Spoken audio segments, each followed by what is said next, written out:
Francisco 49ers deep in the heart. Like Joe Montana in the corner, D. Clark. Garrison Hurst, stiff farm going 99. Don't get it twisted, one and all with prime time. It's the 49er Faithful UK show. That is it. The regular season is done. And while it matters not one bit, it did end in a little bit of a flat manner. A disappointing 21-20 loss to the LA Rams, or at least disappointing for three of us on the podcast. And a game that definitely had those pre-season vibes. The winning streaks against the Rams and against the NFC West come to an end. But streaks always come to an end. Perhaps best they do when it's absolutely irrelevant. I am Gareth Ellis, and in post-season mood, it's Paul Hope. What's up, Faithful? Najee Karar. Hello, everyone. And Lee Gowland. Hey, guys. So, lads, we've made it through to the end of another regular season. It goes quick, doesn't it? Have you got your talking points from this game? I certainly did. Go on. Who's going to go first? Go on, I'll go first. And I don't generally do my homework, but I've done it the last few weeks, so I'll go first. So my first talking point is Darnold isn't the answer at QB2. My second one is Mason definitely over Mitchell. And my third point is Moody meltdown. Go on, Najee. Well, you stole my thunder. I'll go two of exactly the same one. Except that mine is, it's not Moody's fault we lost that game. No, I don't think it is. I'm not referring to Moody melting down. I'm referring to the fan base melting down. Oh, okay. So we are on the same point.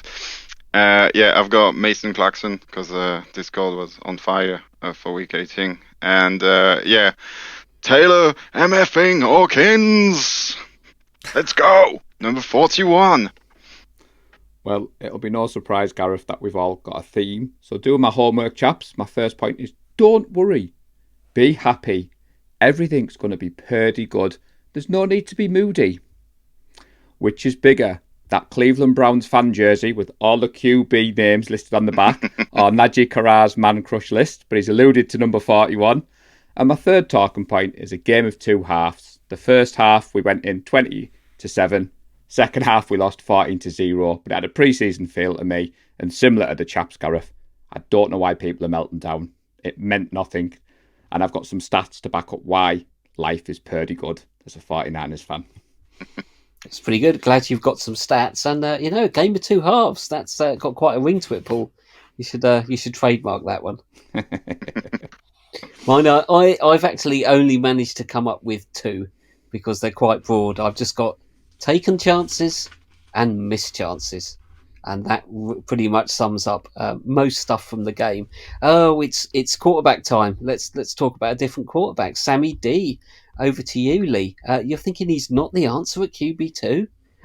Breaking news. No. So I don't think he is the answer at QB2. I think we might need to look for a different option there. I think somebody mentioned it. I can't remember if it was in the group or on Twitter because I've been cycling through Twitter tonight. The speed at which he escapes the pocket is pedestrian, to say the least. Some of his throws were ill-advised, which you could say about Purdy. Purdy's had some ill-advised throws, but Darnold just did not look the piece. He looked flustered. He didn't really seem to go through his progressions as quick as what Purdy does. And I think if we want to be competitive, we need a decent QB2 that we can rely on. I think if we'd have to go through 4 or 5 games with Darnold, it doesn't fill us full of confidence. Even though we didn't have the likes of George Kittle on the field, we didn't have the likes of CMC on the field, I don't think that particularly made a difference to the way you'd view him, because I do what Najee says all the time, use the eye test. What did he look like? And he just didn't look good. He didn't look terrible, but he didn't look good. I disagree quite a lot, actually. I thought he looked pretty good with the starters in. When Debo and BA were on the field with Mitchell and the entire O-line, we marched downfield and scored 3 touchdowns, pretty much, and he looked decisive. He made good throws, and we scored 20 points with the starters on the field. That first drive was flawless. I know it's the good old Kyle scripted thing that he's practiced the whole week and he knows it and he knows how to get it. But that was pretty much flawless. And if it wasn't for a drop by some, who dropped it? I can't drop. Bell. Was it not Yeah, Bell? that's right. Yeah. I was That was the teasing first Paul. drop. If it wasn't for that drop and also the one Ray dropped, it was pretty hard to catch. He would have had a really good game, and he only started becoming really ropey with the second string O-line, second string Conley and Bell on the field.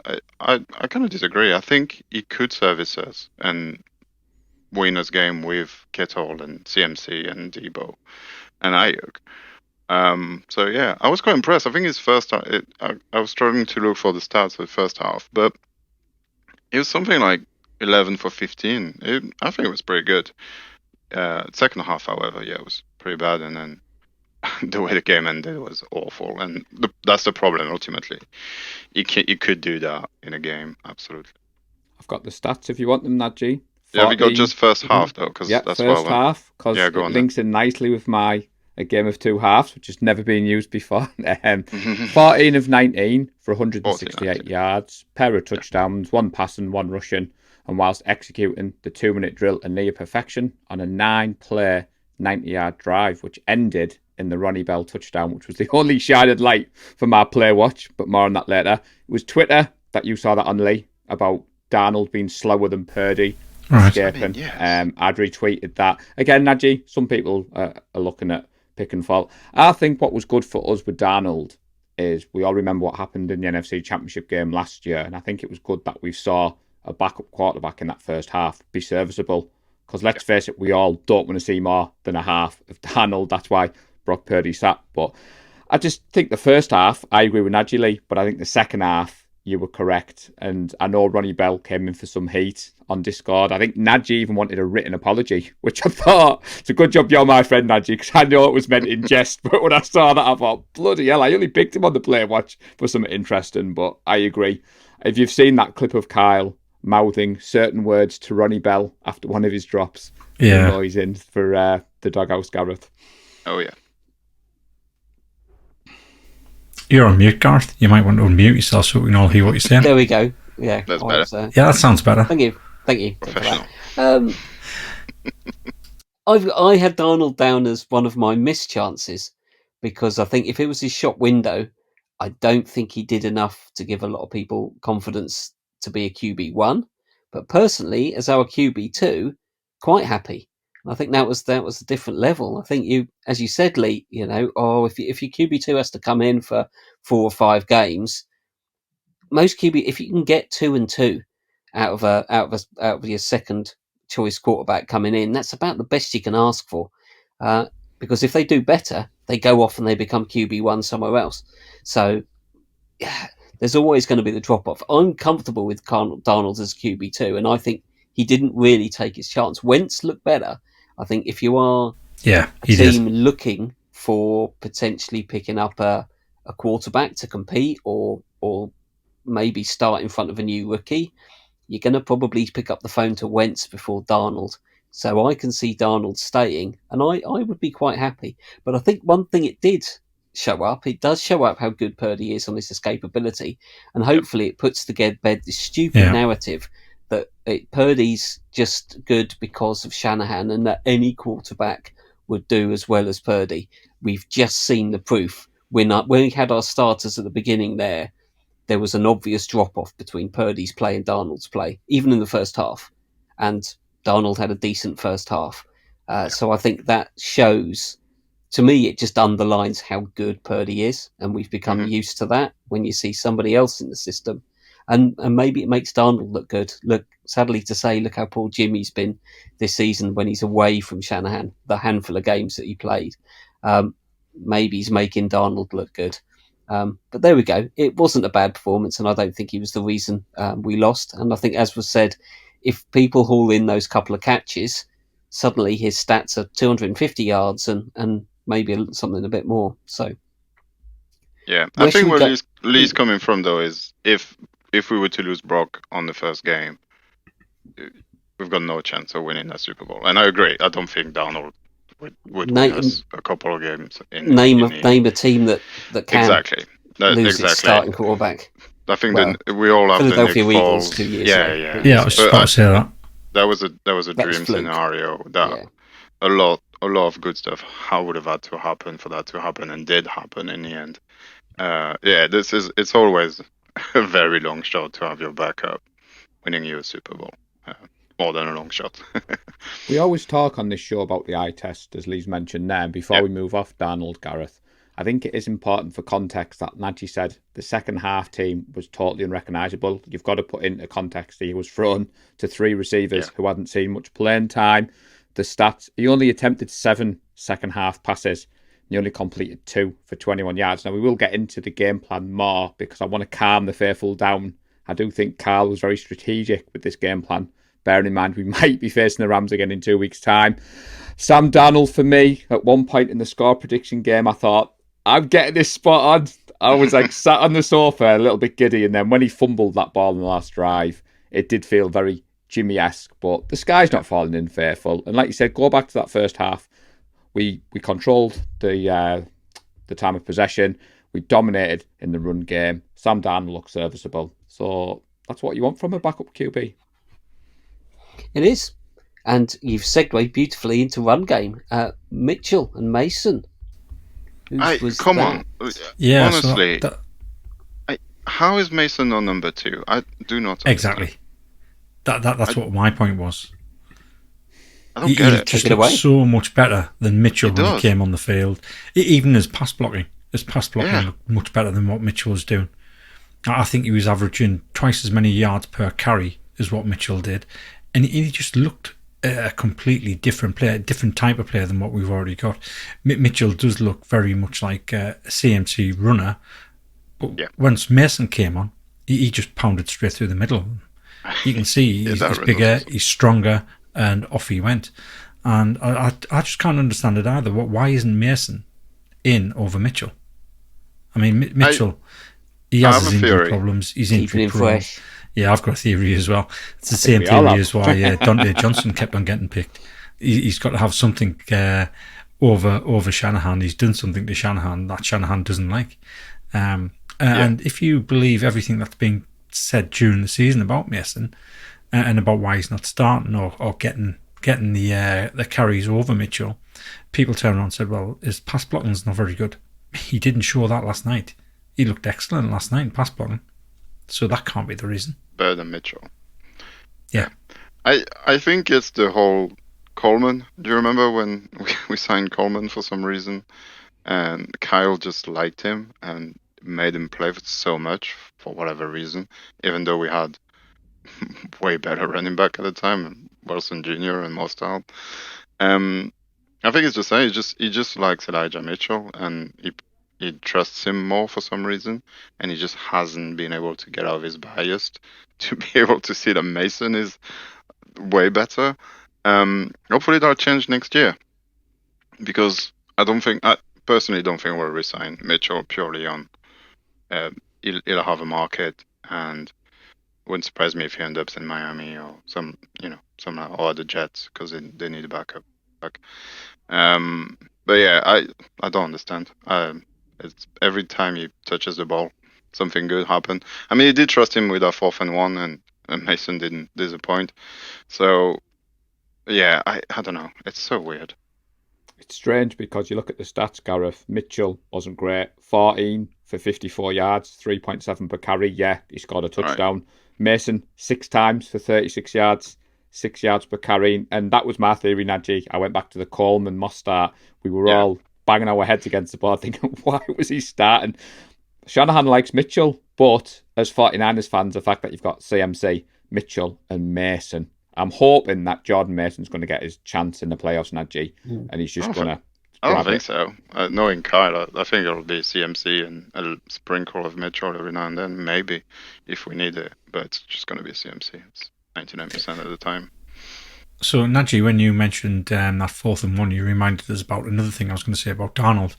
I can't remember if it was 3rd and 2 or 4th and 2, and we did a quarterback sneak. I thought that's one way to risk your quarterback. I can understand going for it on 1 yard with a quarterback sneak, but 2 yards? it's leaving him open a little bit exposed there. And I think if he truly believes in Darnold as the true number 2, why risk him doing this in a game that's completely meaningless? Do you think there was something between Shanahan and McVay before the game to showcase these two? Because they've alluded to in the press conferences that conversations were had. Yeah. And the Rams, like you said, Nadji, Wentz was definitely run heavy. There was a lot of plays designed for Wentz, and Shanahan alluded to trying to keep the record off the rookie, which I thought was hilarious at the end of the first half when there was like 4 defenders on him. Yeah. But we seem to have Carson Wentz isn't quite up there Russell Wilson-esque, but he always seems to do well against the 49ers as well. Yeah. But I do think there was an element of that second half. We kept a lot of our stuff behind like closed doors. Kyle didn't want anything put on tape. It was just a case of getting out there. And that's why I'm saying, I wasn't worried. I mean, the Discord chat was on fire. Yeah.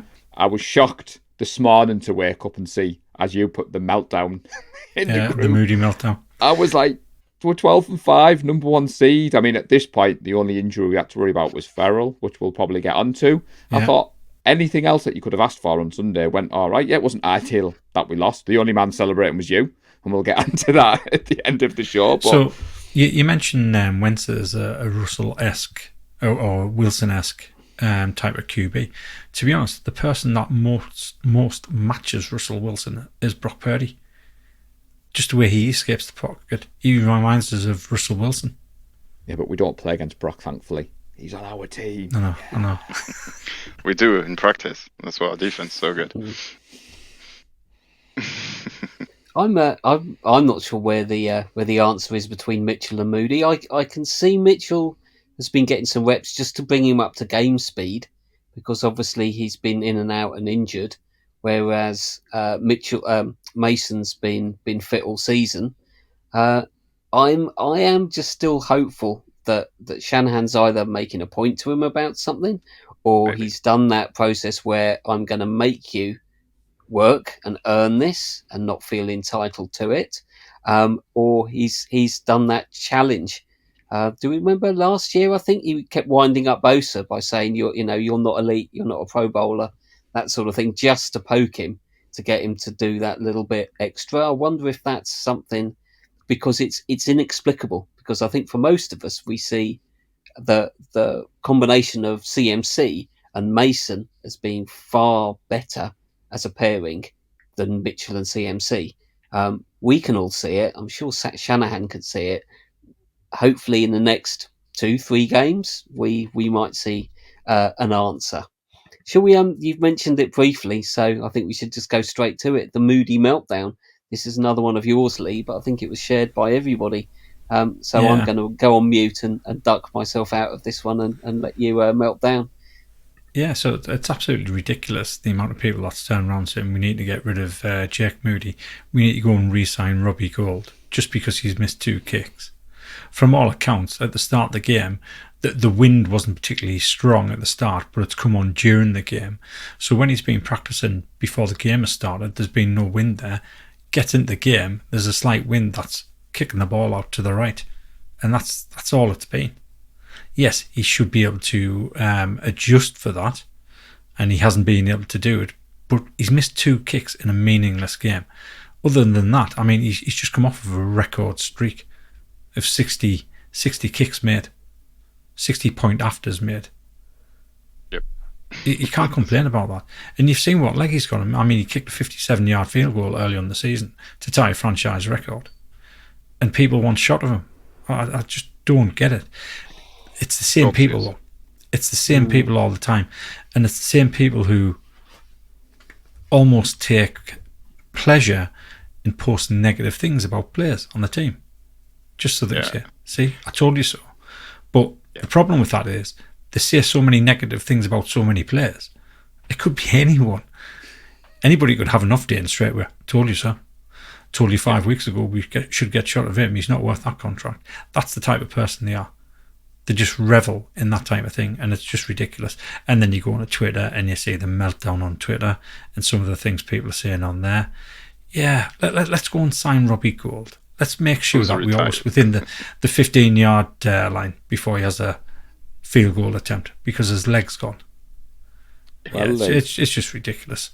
because there was a lot of naysayers out there, and Gareth likes us to do our homework, I did some homework on Jake Moody and Robbie Gould before Nadji gives his thoughts. So, There you go. for Jake Moody, Nadji, this year he's made 21 out of 25 field goals, 84%. Last year, Robbie made 27 of 32, which was 84.4, so Robbie wins on that one by 0.4%. Extra points, Jake Moody 60 for 61, which is 98.4%. Robbie was 50 for 51. So that's 98%. So the mathematician on Twitter who shared this has Moody overall at 94% and Gould at 92.7%. So for those people out there saying sign Robbie back up, we're talking percentages in the NFL, and I'm smirking, Lee, because I saw the same tweets as you.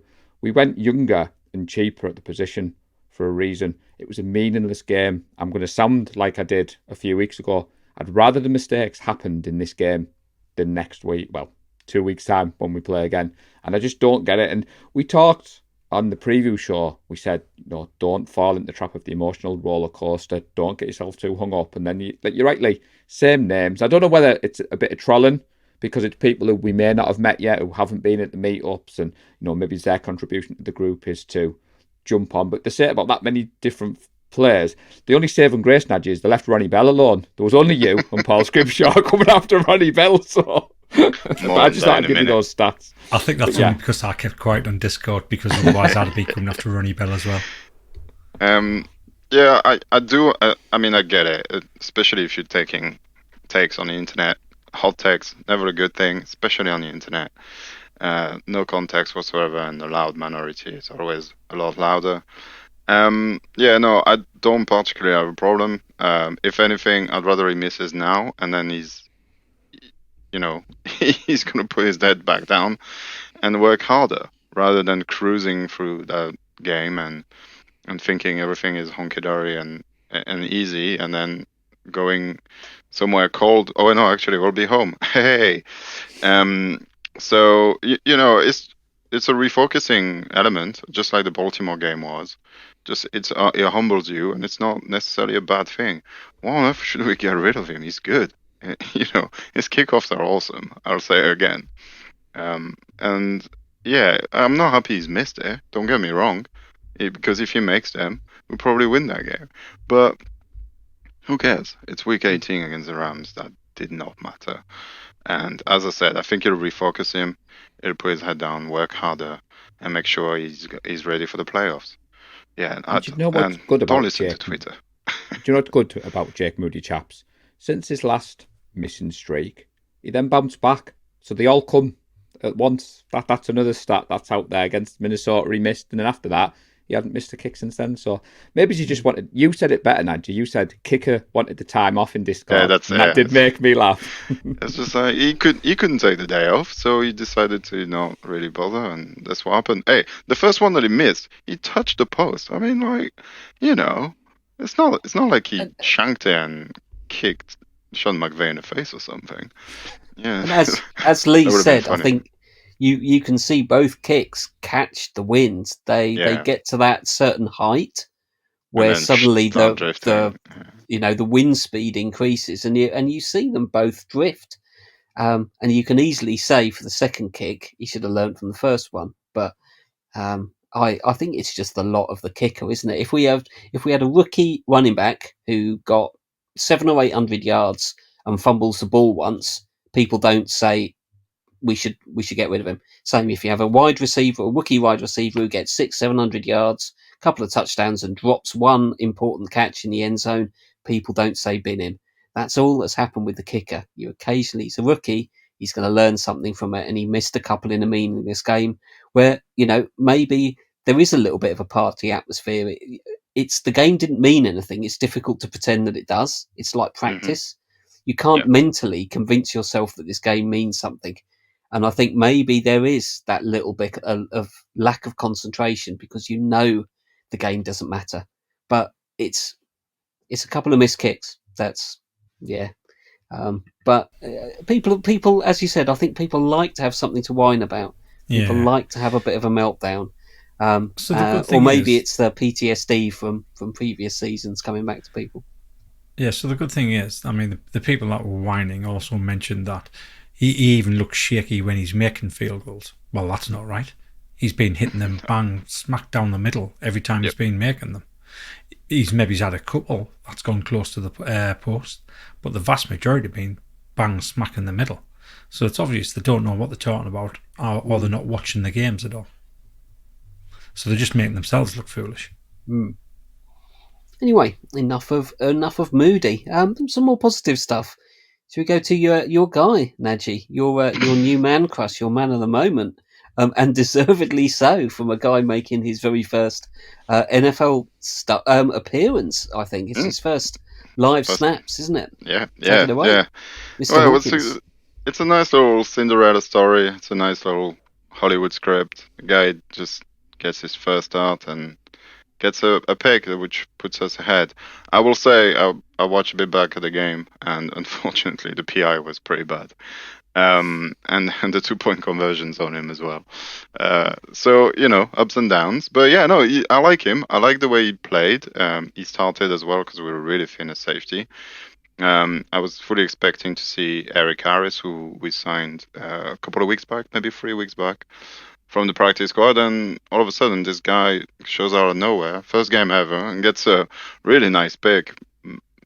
Beautiful effort to try and go and get that ball. It wasn't easy, and the celebration was awesome. I don't know, it's so good to jump on player bandwagon, and it was on Discord. It kind of went out of hand, and a little bit, and yeah, no, it was fun. It was just, and yeah, so we do have a new fan club. Membership is open to anyone, and feel free to join the Taylor Hawkins train. It's a fun one. It's not going to go very far, unfortunately, because I don't think he's going to play in a couple of weeks. But you sold that little short, the Discord. So Paul Scrimshaw needs mention here. He's the co-founder of said fan club. However, he went one better than I've ever seen Nadji do. He changed his avatar to Taylor Hawkins' picture. And it was a little bit of light-hearted banter on the Discord channel. And I think your words, if I remember rightly, Nadji, was he's your favourite ever player for that dive and interception. And that's right. We joke. It's good to see Steve Wilkes has been high on this kid. He broke his hand by all accounts, was let go. Another Cinderella story. Can't beat Brock. But it was a meaningless game, but for people like him, if it keeps him around Nadji and it gives him that's the thing. I was going to say it's definitely a name I'm going to keep an eye on next training camp if he can stay with us and if he resigns and if we can get him. Wouldn't surprise me if he's one of those guys that will resign straight away after the season's finished, straight to practice squad so we don't lose him. Yeah, no, it was cool to see, and everybody celebrated. Everybody's happy for him. Yeah, it's great. And in a meaningless game, you look for a little bit of meaning for your team, and that's one of them. So yeah, it was fun. Your analysis leave, Taylor Hawkins, did you leap onto the bandwagon? Yeah, I thought you had a good game. I thought you had a decent game. I mean, what he was close to the ball a bit, I think. He was. He got himself, a few mistakes, but that happens. A few rushes of blood.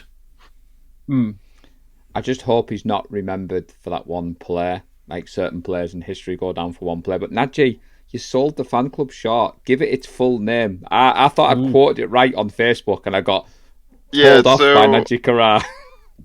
So it's apparently Tara Hawkins is some kind of show from the 70s or 80s. It was a marionette show. And so that's where he got his name from. Straight away, that's his nickname, is Tara MFing Hawkins. So that's the name of the fan club. So yeah, join. It'll be fun. We'll keep an eye on him and have some fun and hope he does well. Didn't he get unanimous Discord MVP as well, which is a special honour? Come on, Nadji. He did. To be fair, I didn't leave many choice to people on the night because we weren't going to give it to Darnold, especially after the way the game ended. And the MVP Discord vote was basically him or no one. And he got it. Yeah, well done. Well done to Taylor. Well done, Taylor. Yeah. I think we've covered your talking points. So really, mine was just talking about some of the players and the player watch. Really, players who you think took their chances, and players who you think possibly missed their chances on the game. I've got a few here. I thought Demetrius Flanagan-Fowles put in a tidy game. I mean, he's not a star. He's not our. He's not going to displace Dre or Fred, is he? But as spot cover, he's relatively dependable. I thought my guy, Charlie Warner, was going to have a big game. I think he had that first reception, 20 yards. I'm rubbing my hands, thinking, there we go, that 100-yard TD game I predicted. And then he's far too good at blocking. You see, he's his own worst enemy. I thought Jalen Moore did reasonably well. And then some of the people that perhaps didn't. Connolly, drop catch. Ray McLeod, drop catch. I know it's only one. We've just had this conversation about Moody, but those opportunities aren't going to come often for some of those players. What else did you see? Any other players catch your eyes?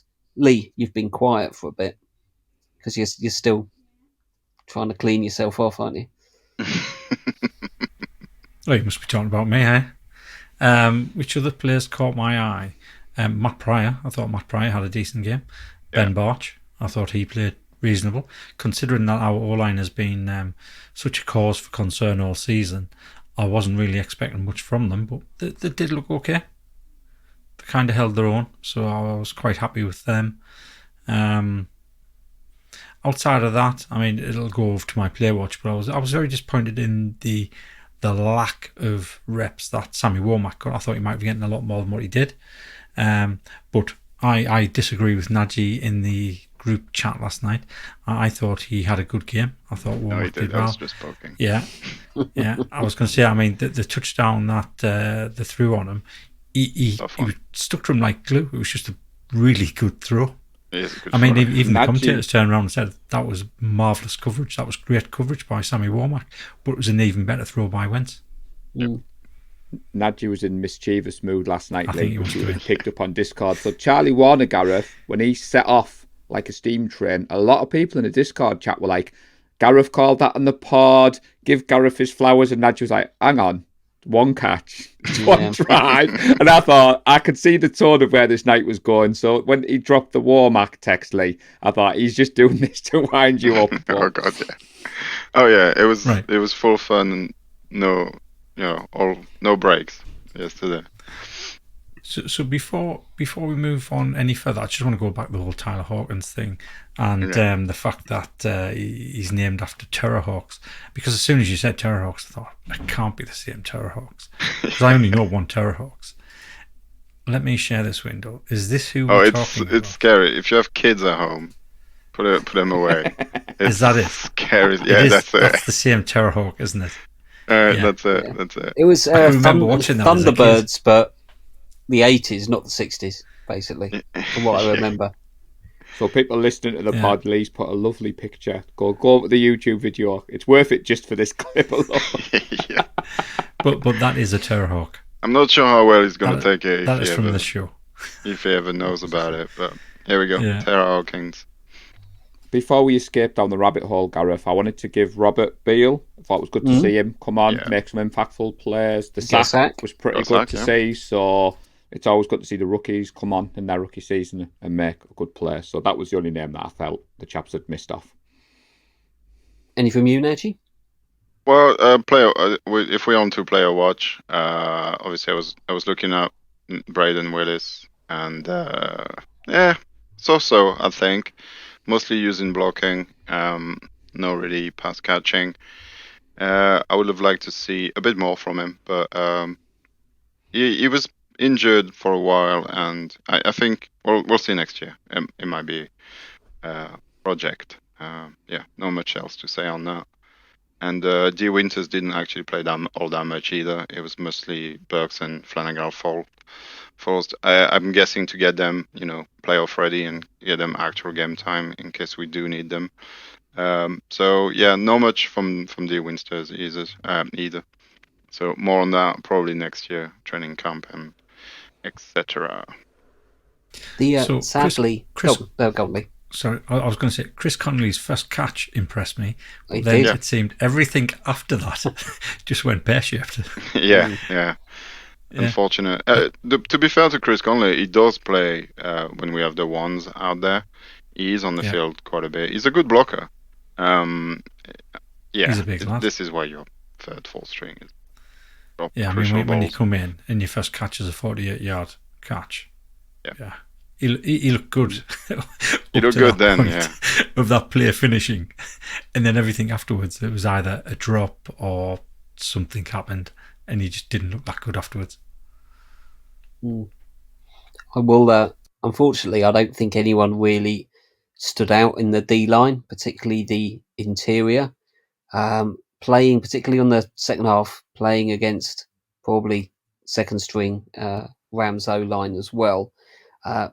Wentz had a lot of time, and he had a lot of escapability. And I do think there's going to be potentially some shake-up in that interior line with Kinlaw and Givens potentially being shuffled on.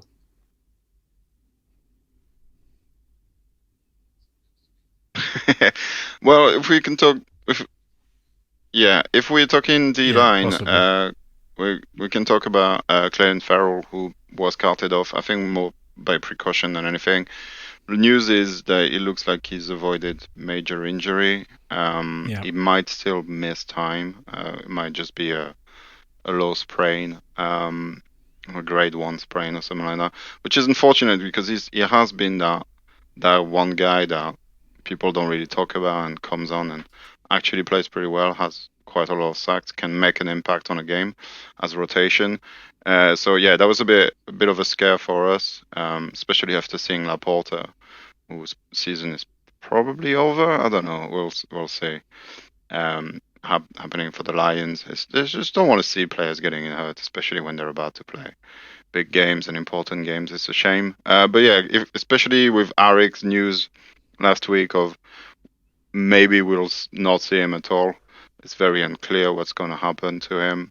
If we were to lose Clayton Farrell as well, we're really getting very thin on the D-line, and that could be bad. So fingers crossed he's all right, and he can play in a couple of weeks. This is a great thing about having a bye. It buys you a lot of time, which is great. And Gareth is back right on time. Oh, were you just talking about me, were you? Yeah, as always. No, you just finished summing up the Clennon Farrell injury. And so what I read about that was he's expecting to be back in 2 weeks' time. Yeah. So it wasn't much of an injury at all. Sprain. Yeah. Well, that's what I was talking about this morning, Lee, when I logged on the group and I saw some people, as you said, having a meltdown. The game went as well as it could go. Like, the NFL is a violent sport. You're at risk of injury every time you step on the field. But I'm waiting for one of you to mention number 10. I was hoping I might get away with it, but do I dive in now, Nadja? Do you reckon? Should we pull the band-aid off? So, well, I think we've been talking about him all pod long. So, you what? Sorry, Lee? I think we've been talking about him all pod long. Yeah, well... We've brought him up several times. 2023 regular season stats, chaps. He's had 6 receptions this year, 68 yards, 3 touchdowns. So for a rookie wide receiver in this scheme, you would think not bad. And I'm starting with a positive because I can't defend him. The only shining light last night was I was getting a bit of heat in the Discord and he scored a touchdown. And I knew he was going to do a good celebration. And I did think on that last drive, if Ronnie Bell scores a winning touchdown, then I get a 27-21 score prediction. I don't think Lee would have come on. I think Lee would have boycotted the show, but it's safe to say Ronnie Bell's not taking advantage of his chances. That clip I mentioned earlier with Kyle Shanahan, with Debo stood beside him and Kyle's pretty much mouthing, what the F are you doing there? And Ronnie Bell's kind of giving him a bit of attitude, is how I've interpreted. And I thought, you could blame Darnold, you could say the pass was overthrown. He just looked like he gave up on the play to me, where it looked like it was catchable. And I think Kyle Shanahan's kind of saying, what more can I do? I'm giving you your opportunity. This is where you take it. So go on, chaps. Jump in. Feel free. I mean, ultimately it's a shame, really, because we all we really just want him to succeed and be that guy that can be the X factor in a playoff run and score you a touchdown in a crucial time when nobody expects it, or just be somebody we can rely on next year to that allows us to go a bit cheaper at the position, which allows us to pay other people, and it's just not happened. And it's not even just the fact that he's a work in progress. The chances are there, and what he has to do isn't difficult. But he's just not doing it consistently enough. And the touchdown is amazing. It's a great catch. He's covered, 100% covered, and the concentration that it takes to make that catch and keep it is interesting. And so the ceiling is quite high with him, but the floor is extremely low, and it's really a shame. But maybe getting chewed in for 2 weeks and not playing anymore, because I don't think that's going to happen, is for 6 months, might just juggle his brain cell in place, and next year in training camp he'll be a different man. Let's hope so. No, I don't want to bash him for I'm joking. for pleasure. It's just a shame. The drop he had, Nadji, was in the first half, and it was on a crucial third down, and it was just before Moody's miss. So we always talk about fine margins of this wonderful game. If he has that concentration on that area of the field, it's all good and well scoring touchdowns. It's all good and well concentrating that area of the field. But it was safe to say the Discord chat wasn't a fan of Ronnie Bell last night, Gareth. No, I mean it's just a stark contrast with Jawan Jennings, who came in as a 7th round rookie. We didn't expect much from him, and he's called further than Jawan now. So to get to that point and the level of work that Jawan's put in, we just kind of wanted the same story for Ronnie Bell, and it doesn't seem that it's happened this year. I don't know if he'll have another chance next year. We'll see. I think he will. I think we've shown before that we stick with some faith with players who haven't been performing, and we give them chance and give them chance after chance. Sometimes I've stuck with them, maybe perhaps even a little bit too long, I think. But I think he will get a chance, and I think that's the challenge for him, is to go away at the end of this season and work on some of those basics, perhaps, and just go and catch balls until you can do that without thinking, and then focus on the polishing, your route running and the other bits that obviously Kyle demands.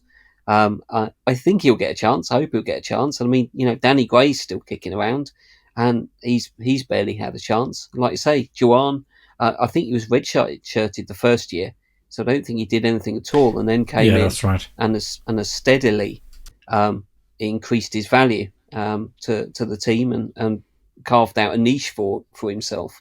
So there is a job there, and I don't think we're going to discard him straight away unless it is an attitude problem that has failed him. And you can see being frustrated is fine, and I think Kyle's probably big enough to take a little bit of words from players in the heat of the moment. I think it's later, and his attitude. You wouldn't think it would be his attitude, though, considering he came from Michigan and he's had Jim Harbaugh as a coach. True. Because, possible. Yeah, Harbaugh wouldn't take that. But Moody's from Michigan too. Yeah. I don't think there was any issues in training camp. Our good friend Ted was there, and I think he's impressed. You've got to smirk looking at Darnold's wide receivers in the second half, Gareth. Connolly, Ray McLeod, Ronnie Bell. They combined for 7 receptions for 96 yards. And bear in mind, 48 of those was Connolly with a decent catch. And I'm not trying to give excuses to Darnold, but I think, like you've said, Nadji, maybe this is what people talk about, the wrinkles with rookies. So Ronnie Bell has flashed. He's been getting the chance. So maybe this time next year I might be able to come back on and say, Ronnie Bell, change your number, because number 10 is giving us all nightmares. This is probably the problem. The curse of the number 10. So speaking of numbers, shall we talk about the most important numbers, the score predictions? Some movement this week as Lee sold his soul and celebrated a Niners loss just to get a handful of dirty points. I don't know. There's nothing else to say on that, really. I'll be honest. Over to Lee. I just wish that Moody hadn't missed the field goal and hadn't missed the extra point. I'd have taken that over my score prediction any day. Mainly because I'd still getting 5 points because I'll have nailed the 24. Yeah. score. That's a good point. So for the people who listens are not watching, if you're watching on YouTube, here's the table. It has changed. Paul's managed to score 2 points to take the lead with 80 points. And basically, if the season was ending now, Paul would be the winner and would get this lovely trophy, which And can Gareth see the would background be here. the But it's not, loser. unfortunately, and you're gonna have to 3 more games until you can get the trophy. I got 0. I was pretty close. I was very, very close, but not close enough, unfortunately. Gareth got 2 points as well. Where did you get 2 points? Oh, yeah, 23 and the 21. Nicely done. Unfortunately, you're still going 4th. And yeah, Lee with the loss got the 5 points, which making jump back to 3rd. So the table is as follow: Paul with 80 points, me with 78, Lee with 73, and Gareth with 72. Excuse me. So 8 points. 8 points all in all. So it's getting tighter, and all to play for 3 games. 45 points to make. I mean, that's like double. It's half of what we've got. So, not gonna happen. But yeah, this is where we stand, and now it's playoff time, which is even harder to predict because crazy games. But yeah, this is where we are.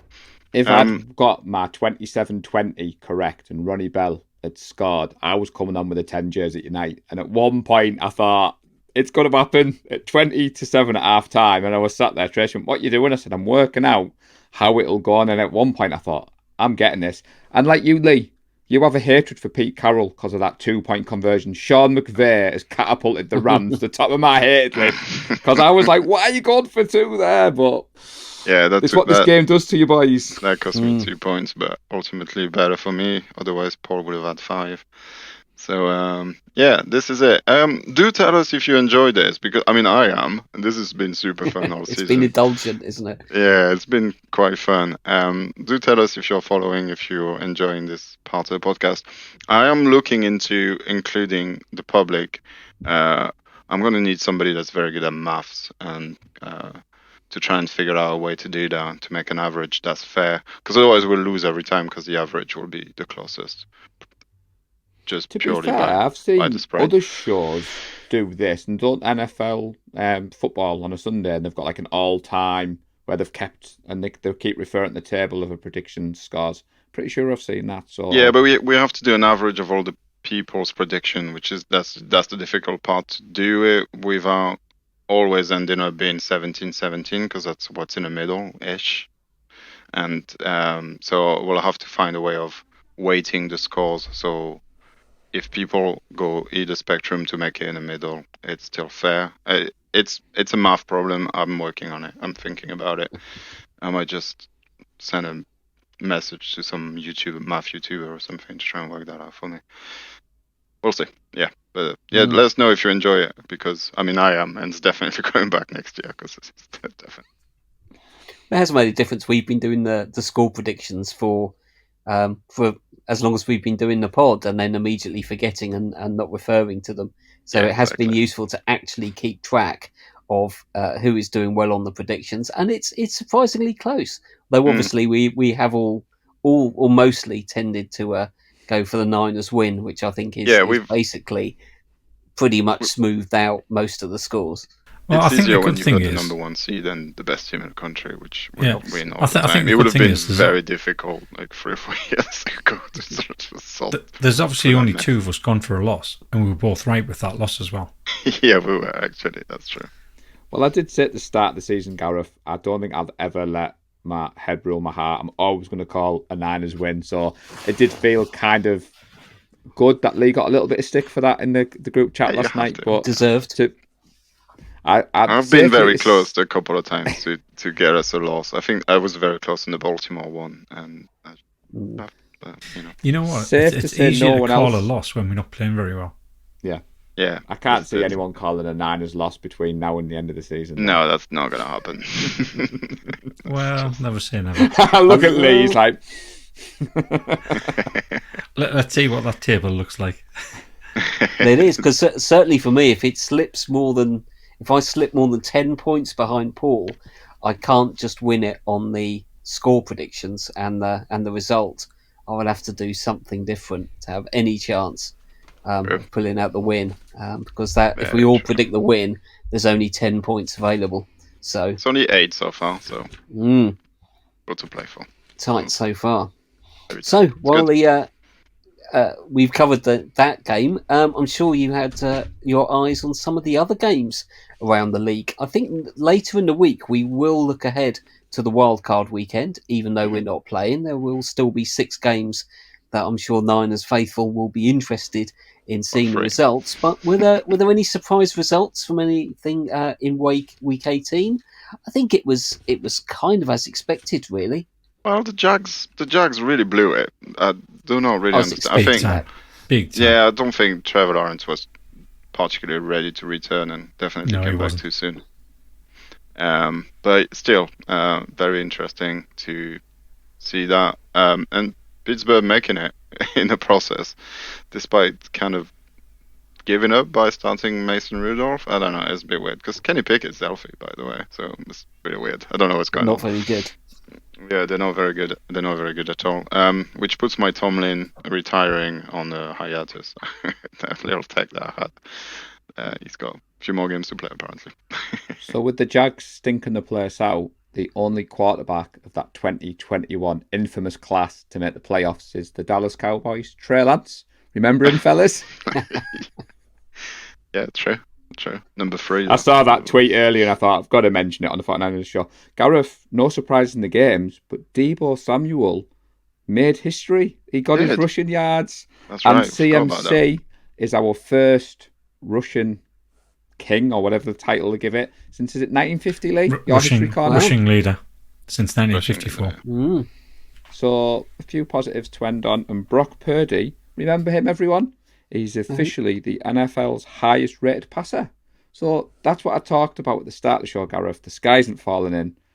Purdy good. But I enjoyed Red Zone on Sunday, Gareth, and I enjoyed the Discord chat. And I enjoyed watching that game with no emotion. And knowing that we're not in this weekend, seeing everyone worrying about what time the team's going to be playing and what time we're going to have to stay up till. And it's like, we can just pick what game we want to watch because it's our weekend off. Well, funny you should mention that. The game that surprised me most was the Texans-Colts game. Not because of the score, but because I woke up Sunday morning thinking, can't wait to watch the Texan-Colts tonight, and then realised that they played Saturday night. You'd see all the Chiefs with Ryans making the playoffs and everyone congratulating and thinking, hang on a minute, what's going on here? Yeah, I was super happy for the Mecco to get to the playoffs. And Jimmy Ward, obviously. Not Jimmy Ward. Obviously. But CJ Stroud. The secret man crush. No. Yeah, it's weren't too many surprises. I thought the Jags have been fading. Obviously, the Eagles continue to fade. We should have obviously mentioned the Seahawks have eliminated, which is always nice. Fairly unimportant, but that's always nice. I just kind of gutted that the Eagles lost the way they did, because they're just going to say, oh, well, our QB was hurt, which is true. He broke his finger, and AJ Brown was out most of the game. The wheels are coming off, and the car's on fire, and it's about to explode. But yeah, I don't want it to happen like that. I wish they'd just kind of got beat or just didn't try. Yeah.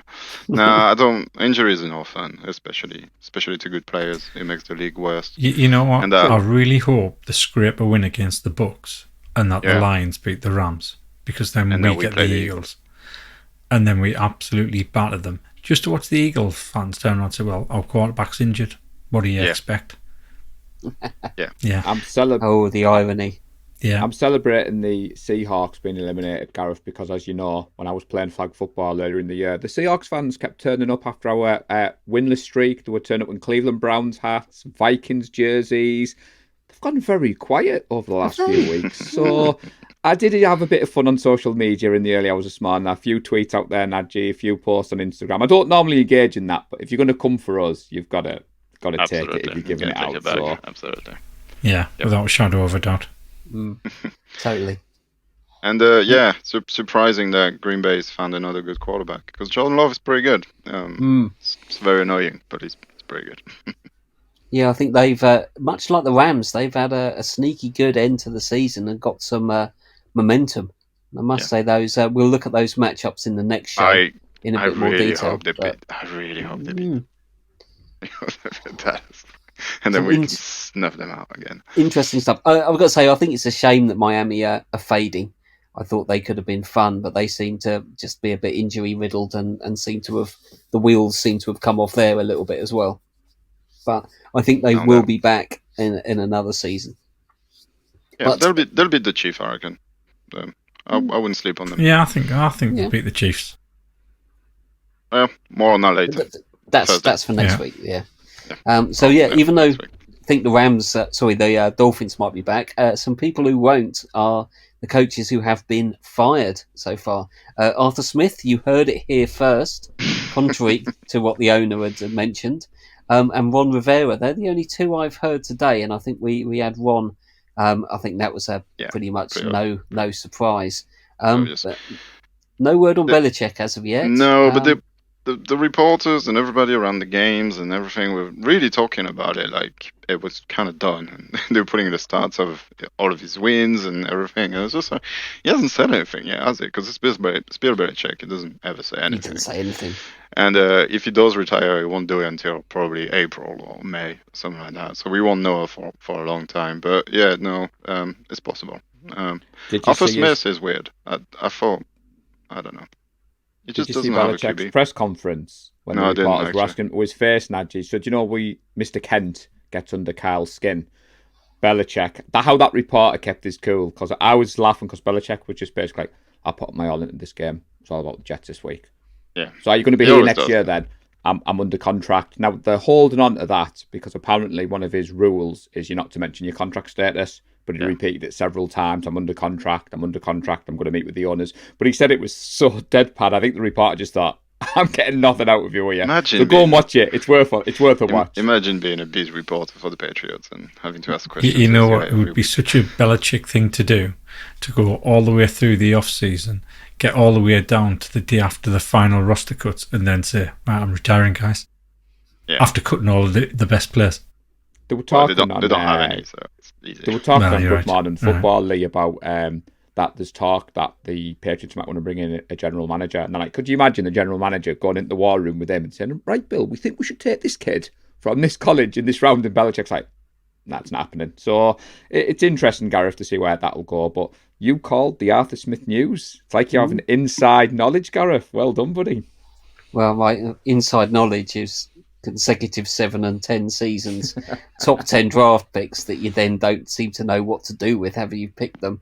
I think that was pretty much the writing was on the wall. That I thought that's it's unfortunate. It's a model NFL. You get 3 seasons unless you've shown decent progress and a plan that you're going to progress even further after 3 seasons. You're pretty much gone, I think, and that's almost becoming a rule. I think in the NFL that's about as much a coach can expect. 3 seasons, and if you're not showing improvement, you're out of the door. And unfortunately, he's a textbook example of that. 3 mediocre seasons with promise, some good players, but just not going anywhere. So, have you got anything else on the game or the weekend before we wrap it up, lads? Nope. Good. We'll wrap it up then.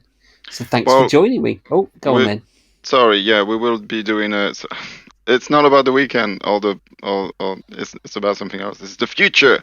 We're going to do a Goldmine podcast, probably next Monday. So tune in. We might do it live. We haven't decided yet, but with Sky. Actually, also we got the live tomorrow.